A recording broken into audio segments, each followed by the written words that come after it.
Veterinář.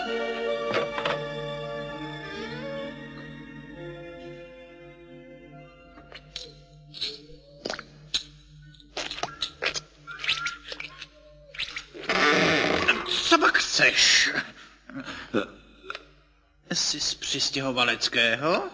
Říkal jsem vám, že jsem ztratil dokumenty, jasný? Moje rodina odešla z Litvy už za okupace. My jsme byli jak štvaná zvěř. Já potřeboval bych sedativa.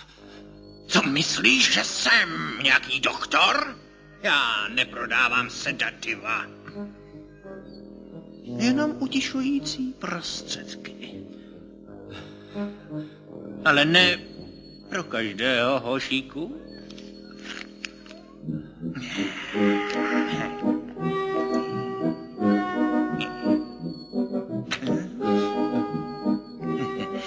Máš štěstí, že strýček Heinrich má hluboký smysl pro humor.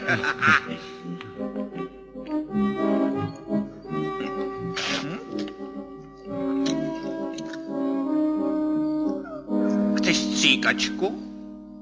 A nebo to budeš čuch?